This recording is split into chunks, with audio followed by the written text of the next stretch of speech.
खबर पीतल नगरी मुरादाबाद से, जहां सपा सांसद डॉक्टर एसटी हसन आज पत्रकारों से रूबरू हुए। वहीं इस दौरान उन्होंने एमबीबीएस के मुद्दे को लेकर भाजपा सरकार पर जमकर निशाना साधा और कहा कि समझ में नहीं आता एमबीबीएस में इन राजनीतिक लोगों का क्या दखल है। वो तो एक बहुत टफ कोर्स है। हम अपनी शिक्षा प्रणाली को कहां लेकर जा रहे हैं। लोग जो थे उनकी तो राजनीति ही संदिग्ध थी। ये लोग सांप्रदायिक भावनाओं को भड़काकर वोट लिया करते थे और फिर इन्हें इमरजेंसी के दौर में इंदिरा गांधी ने जेल भेज दिया था क्योंकि ये सांप्रदायिकता भड़काते थे। आगे क्या कुछ कहा, जरा आप भी सुनिए। देखिए, एमबीबीएस एक बहुत टफ और सोफिस्टिकेटेड कोर्स है। एमबीबीएस के बच्चों को फुर्सत नहीं मिलती है। इसमें इंसान की एनाटमी फिजियोलॉजी से लेके उसके इलाज और उसके मर्ज़ों के बारे में पढ़ाया जाता है, फिर भी कोई परफेक्ट नहीं हो पाता। मेरी समझ में नहीं आता कि एमबीबीएस में ये राजनीतिक लोगों का क्या दखल है। हम अपनी शिक्षा प्रणाली को कहाँ पर लेकर जा रहे हैं। ये लोग राजनीतिक लोग होने के साथ साथ इनके जो राजनीति थी वो भी संदिग्ध थी कि सांप्रदायिक भावनाओं को भड़काकर ये लोग वोट लिया करते थे। जनसंघ की स्थापना हुई थी और फिर उसके बाद इमरजेंसी में जब इंदिरा गांधी जी ने इमरजेंसी लगाई थी तो इन सब लोगों को जेल भेज दिया गया था क्योंकि ये सांप्रदायिक भावनाएं भड़काते थे। अब इस वक्त उनके कोर्स के अंदर इनको लेके आना ये कहाँ का औचित्य है। अगर पढ़ानी है, बच्चों को बतानी है तो अपने घर में बताएं, अपने बच्चों को खुद बता दें भाई कि सावरकर भी थे और एक श्यामा प्रसाद मुखर्जी भी थे और हेगवार साहब भी थे। तो मैं नहीं समझता कि हम अपनी एजुकेशन का भी राजनीतिकरण कर दें। अगर एजुकेशन का राजनीतिकरण होगा तो हमारा एजुकेशन का स्टैंडर्ड बहुत नीचे आ जाएगा, निम्न स्तर पर आ जाएगा।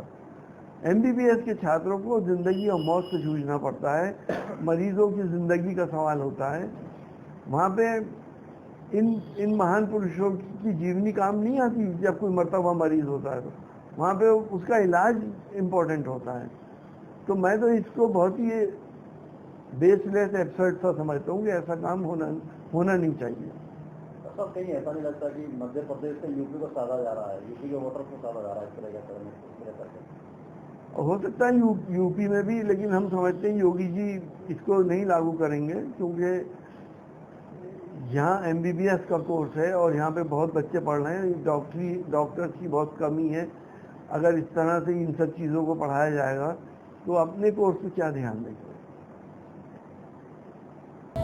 वहीं दूसरी ओर सपा सांसद यही नहीं रुके। उन्होंने ओवैसी दौरा एमआईएम चीफ ओवैसी के उत्तर प्रदेश में फैजाबाद दौरे को लेकर कहा कि देखिए, ओवैसी हो या बीजेपी, दोनों ध्रुवीकरण करने की कोशिश करते हैं। अब ध्रुवीकरण करने से कुछ नहीं होने वाला क्योंकि अब जनता सब कुछ जान चुकी है और वो इनकी बातों में ही नहीं आने वाली।